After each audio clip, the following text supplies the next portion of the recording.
Pues bueno, quisiera decirles muchas cosas, pero vamos por el principio.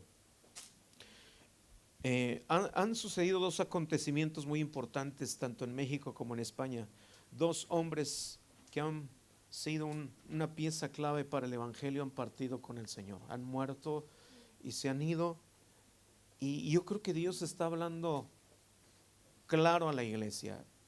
Y aunque esta iglesia va a funcionar sobre proyectos y sobre el llamado que tienes como iglesia, tú tienes que entender algo. Aunque eres pequeño, no significa que no tienes que asumir responsabilidades. Y lo que Dios está diciendo a la iglesia en general, tanto en España como en México, es que llegó el tiempo de asumir responsabilidad. Porque cuando este tipo de hombres dejan lugares como los que acaban de dejar, significa que alguien tiene que resurgir para ocupar un lugar importante. Y es muy probable que seas tú. Es muy probable que tú seas la persona indicada para que siga funcionando el reino de Dios en esta tierra. Entonces, permíteme explicarte algo.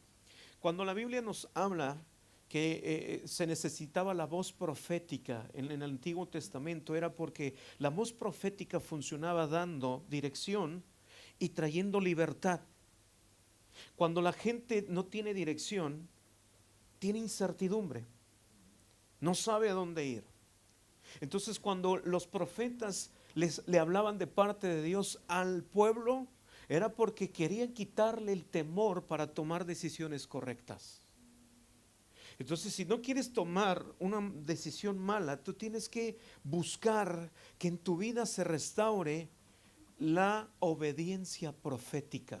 Porque cuando había hombres, por ejemplo, tenemos el caso en el libro de Génesis capítulo 12 versículo 1, Dios le habla a Abraham y le dice: Abraham, sal de tu tierra y de tu parentela. Lo que Dios estaba buscando en Abraham era restaurar la obediencia que lo iba a llevar a tomar acciones de bendición sobre sus generaciones. De hecho, venía platicando con el muchacho que nos trajo aquí a la iglesia y yo le decía esto.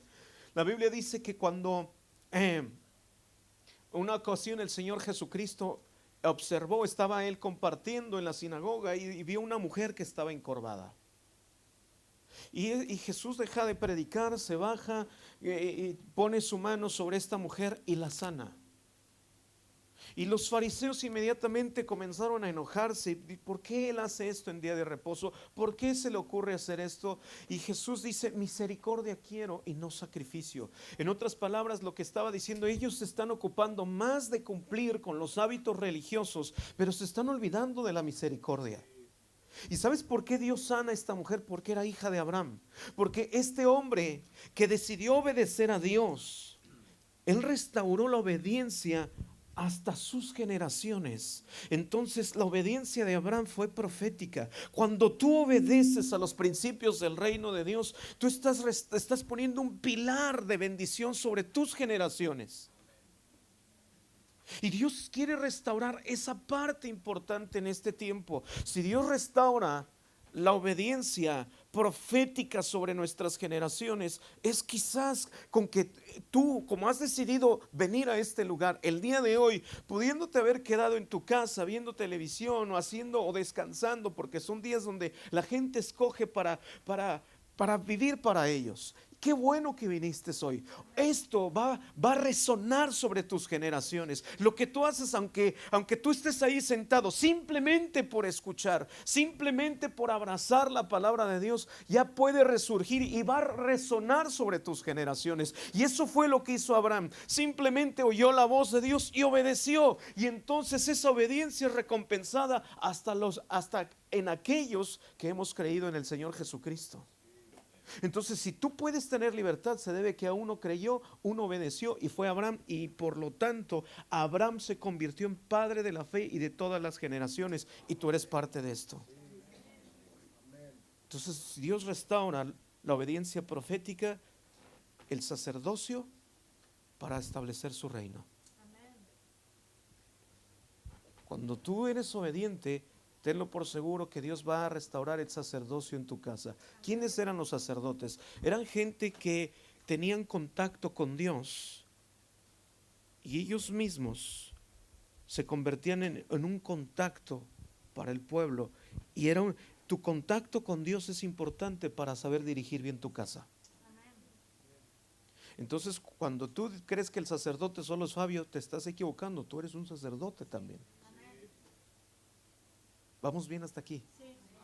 O sea, hay muchas cosas que quiero decirte, pero quiero comenzar con esto. ¿Qué Dios hizo en este retiro? Dios está buscando que restaures tu sacerdocio. Número 1, tu obediencia. Número 2, tu sacerdocio, es decir, tu casa.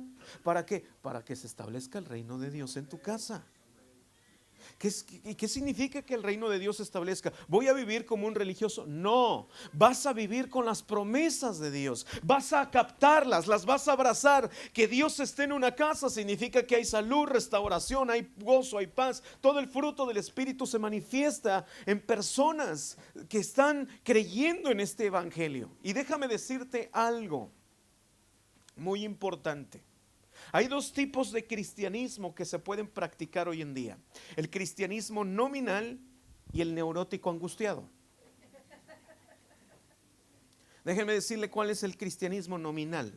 El cristianismo en la época, en siglos pasados, en las iglesias, en la época de Martín Lutero y todos estos reformadores, se dieron cuenta de algo: que la iglesia estaba viviendo un cristianismo terapéutico, donde la gente iba por terapias, pero no había crecimiento.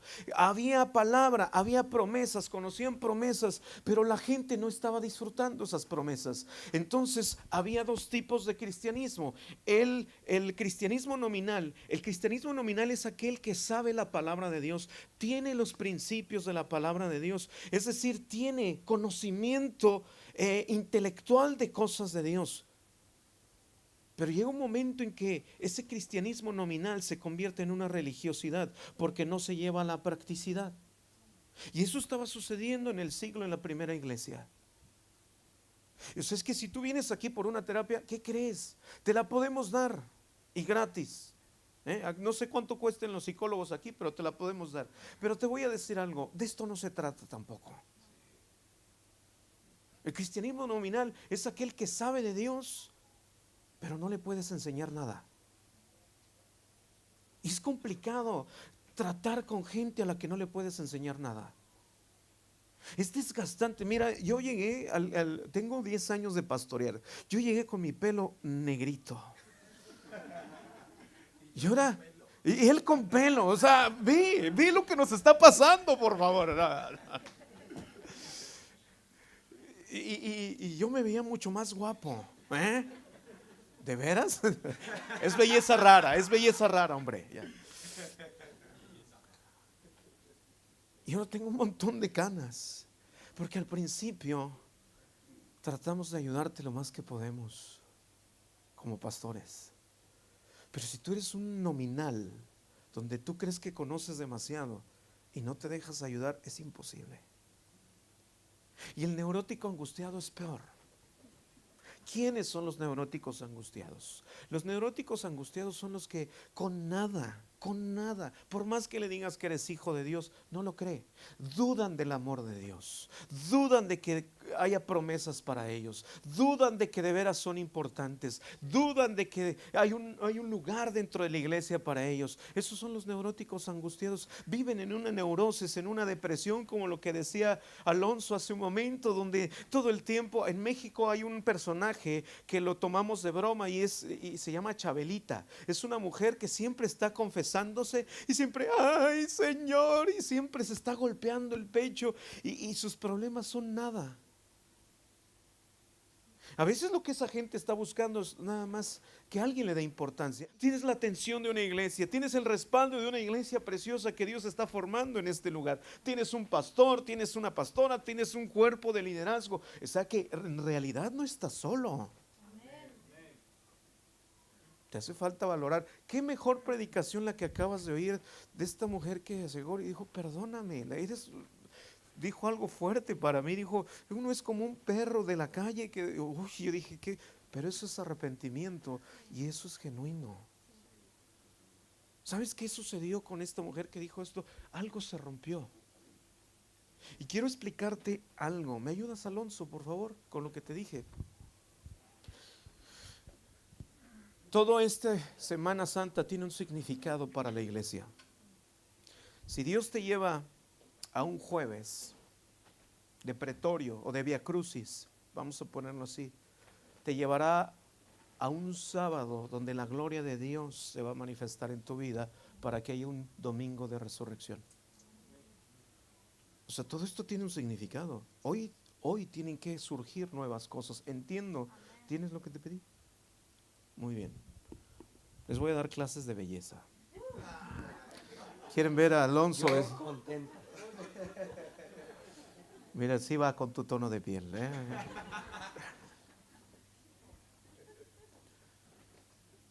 ¿Cuál es el significado que Dios le da a nuestros sufrimientos? Cuando Dios te salvó,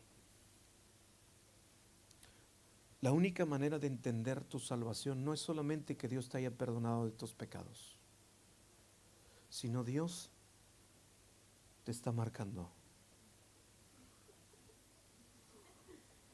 Y hay marcas y hay heridas dolorosas en tu vida, de las cuales estas heridas te identifican con Cristo. O sea que si Dios te permite pasar por desiertos y por circunstancias difíciles, mira, tu sufrimiento tiene un significado. Entonces estas marcas te identifican como suyo. Porque sabes, cuando Jesús ve las marcas o las heridas que tú tienes como iglesia, Dios quiere que dejes de ser hijo para convertirte en su esposa. El problema es cuando la iglesia siempre quiere ser hijo.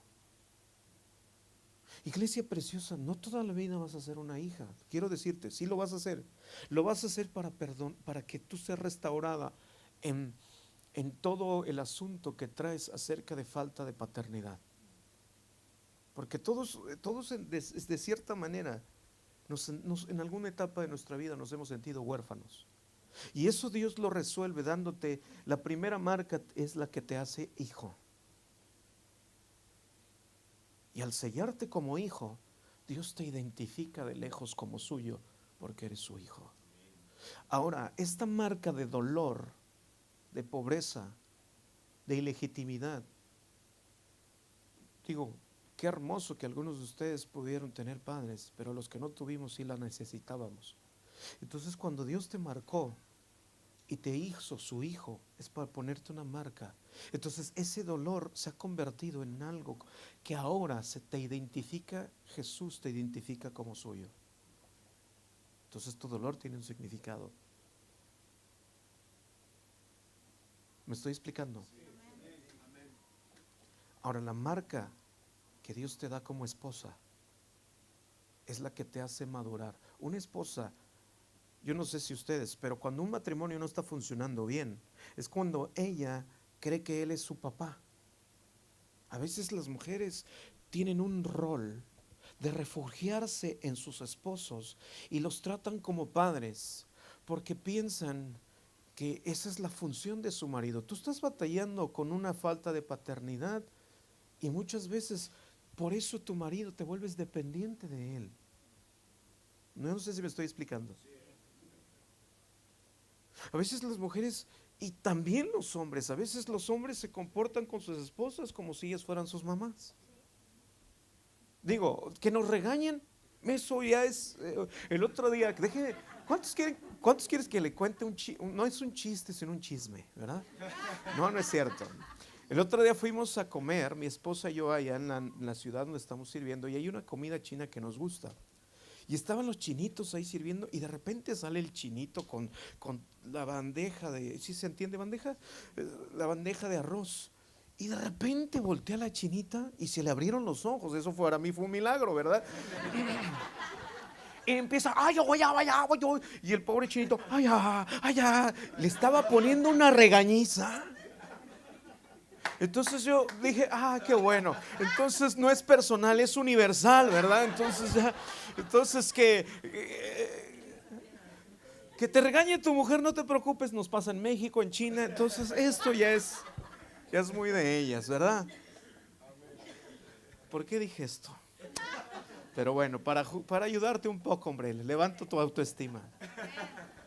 Juan Calvino dijo que para ayudar a los cristianos nominales y para ayudar a los cristianos a neuróticos angustiados es fijar nuestra identidad en la gracia de Dios. Porque la gracia te permite vivir en un balance. Para eso tú tienes que saber qué significa gracia. Entonces, preciosa iglesia, ¿sabes qué te va a ayudar en un futuro para que tu obediencia y para que esta marca de esposa te dé tu lugar y tú puedas crecer? Porque es horrible batallar todo el tiempo con pequeños inmaduros dentro de la iglesia. Es desgastante. Ni tú como padre quieres madurar con tu hijo que tiene 40 años y no se quiere ir de la casa porque no se quiere casar, ¿verdad? ¿O cuántos disfrutan eso? Hay quienes lo pueden disfrutar y hay quienes no. Dios no es así. Si Dios está quitando a los Moisés, significa que hay una nueva generación y es la de Josué. Entonces, los Josués son los que nos llevan a la tierra prometida. Y esta generación, o sea que Dios ya está levantando a la generación de Josué entre la iglesia, porque viene el establecimiento del reino de Dios, es decir, Cristo viene. Entonces, ¿entiendes lo que está pasando en lo espiritual? Si no lo entiendes, te lo explico. Por eso es que estamos hablando de este tema. Dios te está dando una marca de esposa. Hijo, esposa. Porque quiere que te conviertas en eso. Un hijo, la Biblia dice en Apocalipsis que es el espíritu y la esposa la que dicen ven. Un hijo es al contrario. Un hijo está inmaduro y de repente no, pues es que no sé ni lo que significa que Cristo venga. Te lo va a explicar tu pastor. No tengo tiempo de hablar de esto, pero estas marcas tienen un significado sobre tu vida. Tu dolor, la marca que te identifica. Entonces tu dolor tiene un buen significado. ¿Vamos bien? Ahora, una de las trampas de Satanás es que solamente te quedes con el dolor y con el resentimiento que te ha provocado estas marcas. Eso puede ser tu trampa más peligrosa. Porque vuelvo a repetir, si hay algo que no te deja disfrutar del amor de Dios, es que te hace falta liberación. Que te impide ver a Dios, que te impide disfrutar del amor de Dios y de lo que Cristo hace ya más de 2000 años vino a hacer. O sea, la Biblia nos dice que Él pagó por nuestro dolor, por nuestras enfermedades, y Él sufrió el castigo de nuestra paz. Entonces, ¿por qué la iglesia no estamos viviendo en esto? ¿Será porque hemos adoptado un cristianismo nominal o el neurótico angustiado? Ahora, pero ¿cómo salimos de esto? Algunos teólogos dicen que la mejor forma de que una iglesia avance es cuando entiende la profundidad de la salvación de Cristo. Ahora quiero hablarte de eso.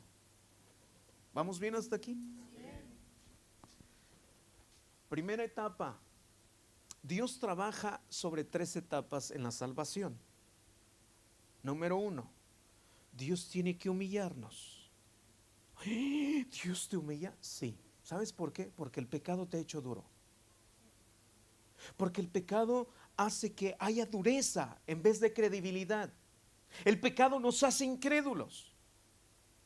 Entonces Dios no puede plantar algo dentro de ti cuando hay dureza. De hecho, cuando eres impenetrable, cuando eres una persona que estás totalmente cerrado, no puede surgir salvación en ti. Entonces es difícil que algo se plante dentro de ti.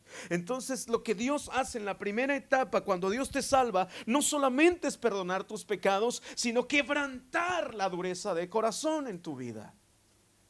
Entonces ¿En qué etapa estás viviendo? Porque puedes estar viviendo en tres etapas. La primera etapa de la salvación es que Dios tiene que humillar, romper con la dureza que el pecado te ha hecho. Una persona sorda a la voz de Dios, un necio, una persona que estés cuestionando totalmente siempre lo que Dios dice y hace. Entonces, cuando tú cuestionas este tipo de cosas, significa que hay dureza. Y Dios quiere romper con esa dureza en tu vida. ¿Vamos bien? La segunda etapa. La primera es que Dios tiene que humillarnos para quebrantar la dureza. La segunda etapa es que Dios planta fe. Entonces entiendo esto. Salvación no solamente es el perdón de pecados. Salvación es quebrantamiento de dureza de pecado en mi corazón. ¿Vamos bien? ¿Para qué? Porque Dios quiere abrir camino para que la fe sea continuamente algo que te mueve a estar vigente en las promesas de Dios. ¿Vamos bien? ¿Se entiende lo que estamos hablando? ¿Sí o no? Esta segunda etapa es necesaria dentro de la iglesia. O sea que si hay dureza no puede haber fe. ¿Suena lógico? Ahora, yo me detuve en estos días porque esto es lo que yo estoy enseñando en la iglesia, porque tengo cristianos de 14 años, pero no saben el significado de fe, y no saben el significado de salvación, y no tienen una doctrina ni una base. Quiero contarles algo que soñé el primer día que llegué aquí a España. El primer día en esta ocasión que vine. Estaba dormido y comencé a ver una pista de un avión. Y yo me vi caminando, ¿se entiende pista de avión? De aterrizaje de avión. Y yo estaba caminando y yo decía, ¿qué hago aquí? Y veía las luces con las que se iluminan las pistas de los aviones para que en las noches se puedan ver. Y al lado de las luces veía la bandera de España. Y yo dije, Señor, ¿qué significa esto? Y el Señor me hizo sentir en el corazón que lo que Dios está haciendo en la iglesia en España es que España se va a convertir en una pista de aterrizaje donde muchos vendrán de otras naciones, porque aquí habrá avivamiento, pero avivamiento sustentado sobre pilares de la palabra. Los avivamientos que hubo en la historia no duraron porque abandonaron la palabra. La apostasía moderna es que la gente abandone la palabra o no tome en cuenta la Biblia. Eso es lo que a mí me dio mucho temor. Si tú quieres ser un cristiano sin la Biblia, no puedes serlo.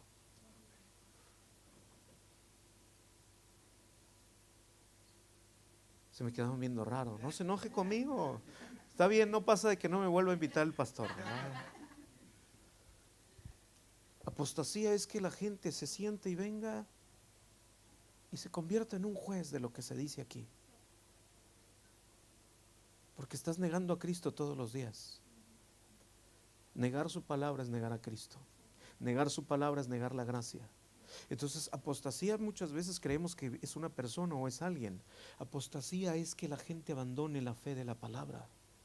Entonces, si no quieres ser un apóstata, conviértete a la palabra, búscala. Vamos bien hasta aquí. Te ves guapo. ¿Sí, Boris? Está, eso. ¿Te gusta así pintado? Lo vamos a pintar así todos los días. Vamos bien hasta aquí. Ahora, la pregunta es, y esta base, no sé cuánto tiempo tengo, querido. ¿A qué hora? Le pregunto a la ayuda y dueña. Vale. Entonces, que sigan el río. ok.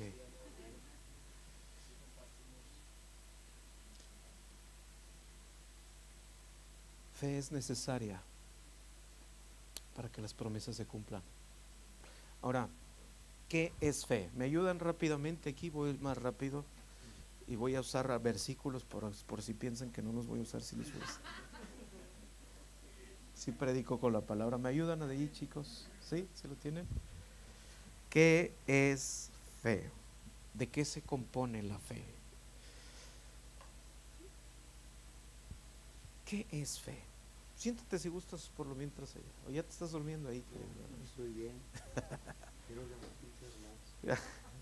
¿Qué es fe? La fe se compone de tres elementos importantes: conocimiento, creencia y confianza. Digan conmigo: conocimiento, creencia, confianza. ¿Vamos bien hasta aquí?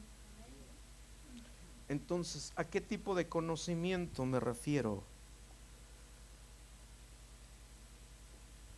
Salmo 119, versículo 125. Tu siervo soy yo, dame entendimiento para conocer tus testimonios, dice el Salmo 119. Ahora escuche bien lo que significa la palabra conocimiento. Cuando tú le quieres implantar fe a tu familia, a tu esposo y a tu esposa, no se lo puedes plantar con una teoría. Una disciplina sin dirección resulta ser un peso. Si tú quieres comenzar una disciplina de enseñanza en tu casa hacia tus hijos, tú tienes que decirle a tus hijos qué significa fe. Entonces, fe significa conocimiento, pero ¿a qué tipo de conocimiento? Escuche bien lo que dice: tu siervo soy yo, dame entendimiento para conocer tus testimonios. Salmo 25, 14 dice: la comunión íntima de Jehová es con los que le temen, y a ellos hará conocer su pacto. ¿Sabes qué significa entonces conocimiento? No es saber mucho. Conocimiento significa que tú eres tan íntimo del Señor que conoce sus pensamientos, conoce su voz, tu oído se familiariza con su voz. Entonces eso comienza a ser fe.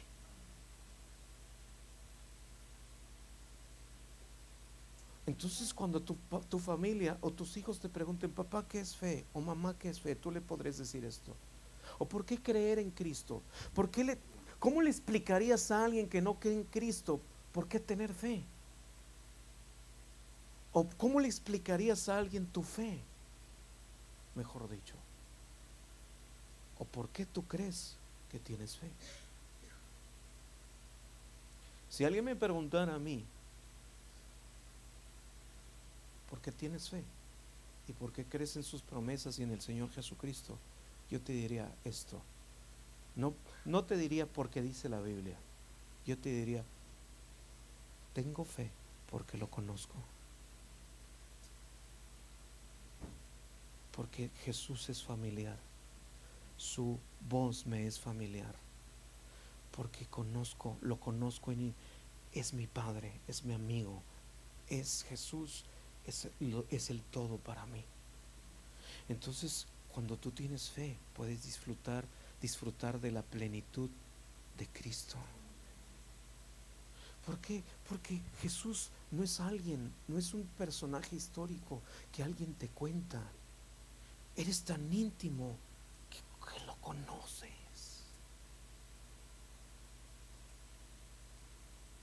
Y hoy por eso es que hoy la gente fracasa en su cristianismo, porque no lo quieren conocer. Quieren saber, quieren tener las cosas de Cristo, pero no quieren tener un encuentro con Él. Y tú tienes que definirte y hacer una resolución de qué es lo que quieres para tu vida. Si tú quieres solo las cosas de Dios, no necesitas estar en una iglesia. Hay gente que allá afuera tiene mejores cosas.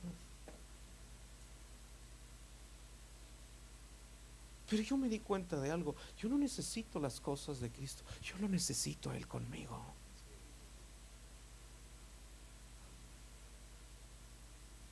Y Dios se quiere dar a conocer a esta iglesia. Porque cada que Él viene, ¿por qué se encuentra con una barrera? Porque durante la semana nos desconectamos de su palabra, nos desconectamos de su fe, nos desconectamos del conocimiento, de la oración. Y esto no funciona así. Esto no funciona así. ¿Me ayudas con el piano, por favor?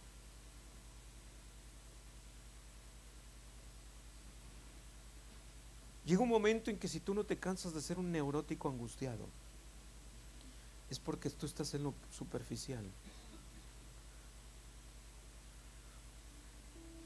¿estás cansado de estar siendo un neurótico? Siempre comparándote. Oye, ¿por qué el Alonso sabe más que yo? Pues ¿qué le pasa? O sea, se cree muy chistoso y todo. Y te causa envidia cuando no eres feliz.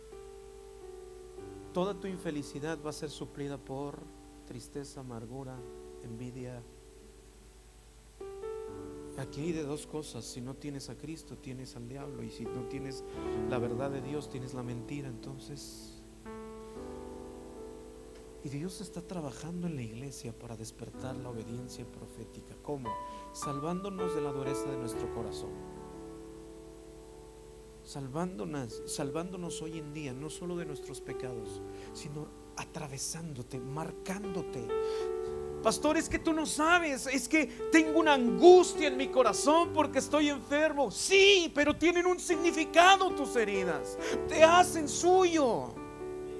Esas heridas tienen un significado. Pastor, es que estoy padeciendo una enfermedad. Lo entiendo y no lo entiendo. En esto se vale llorar y sufrir. Conocí una mujer en la ciudad de Chicago. Ella es Johnny, está parapléjica. No puede mover sus brazos ni sus manos.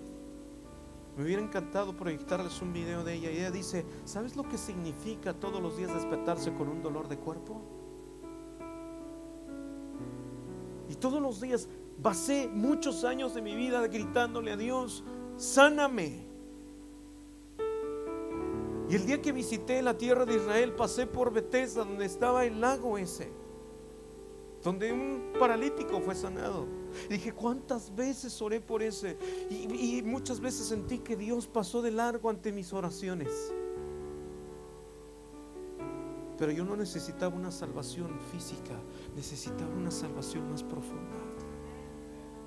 Y ella dijo esto: Dios tenía que salvarme del orgullo que se estaba montando en mi corazón. Dios tenía que salvarme de tanto pecado, de tanta destrucción, de tantas mentiras, de tantas cosas que estaban embargando mi vida.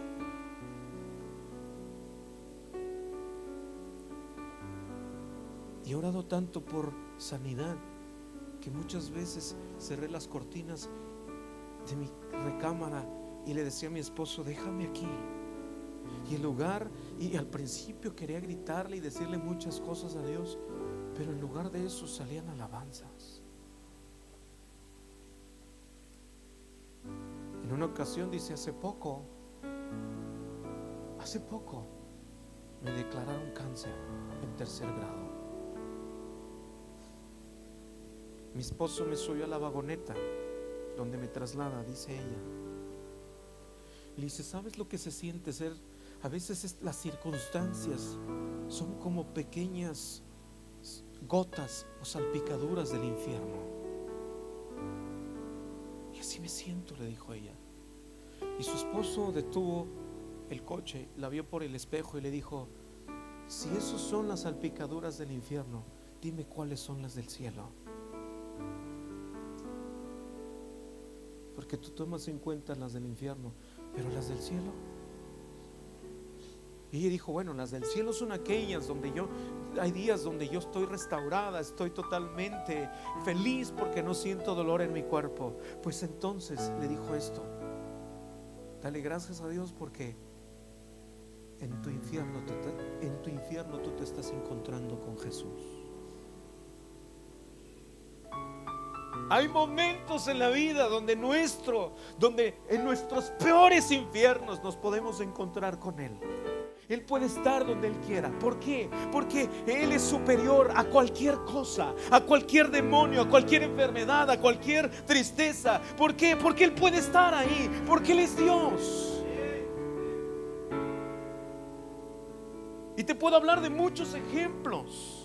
La Biblia nos habla de un José que le tuvo promesas y en lugar de promesas lo meten a la cárcel. Y en la cárcel dice: pero José estaba en uno de los barrotes y Jesús en otro. La única manera de que no vivas siendo esclavo es que creas que no lo eres. Porque Dios no estaba viendo a un hombre esclavo. José no era un esclavo. Dios estaba viendo un príncipe.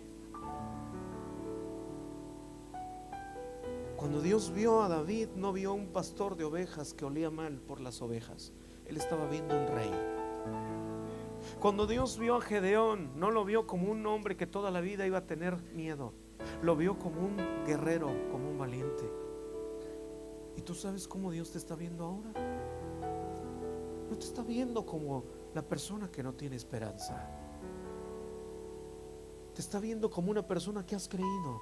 Y mientras tú estés aquí, mientras tú te alimentes de su palabra, mientras tú le creas a Él, Él va a hacer lo posible para romper la dureza, llegar y plantar en tu corazón fe. Fe es que tú conozcas primero su carácter. Así que en el peor infierno que pudieras estar viviendo, Dios tiene la capacidad de estar contigo. Pero no te quedes siendo un neurótico angustiado. No vamos a hacer esto toda la vida. Esta marca se va a convertir en el testimonio de que Dios sana y salva. Así es que entonces tus heridas no van a ser tu vergüenza, van a ser tus medallas de honor. Esto significa un galardón.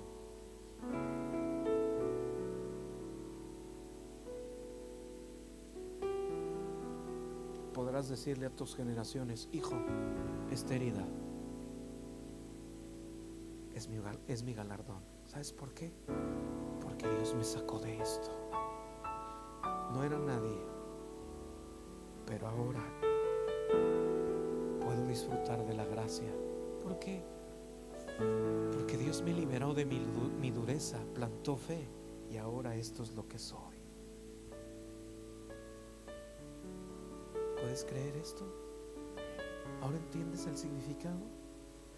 ¿Por qué Dios nos está llevando a la iglesia esto? Porque no toda la vida vamos a llorar.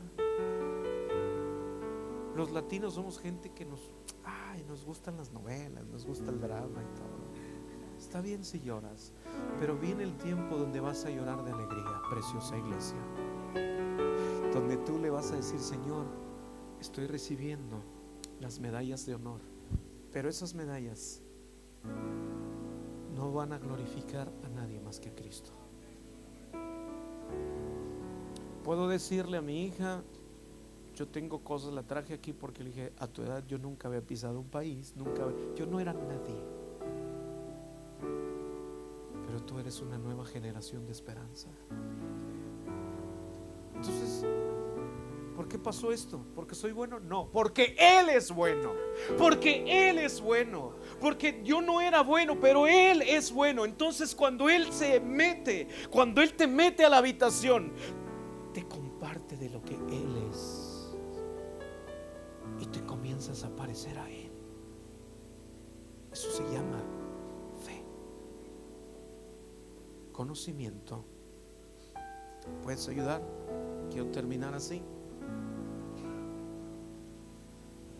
Ay, no tengo tiempo de explicar.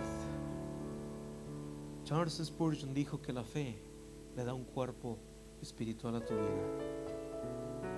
¿Sabes qué significa eso?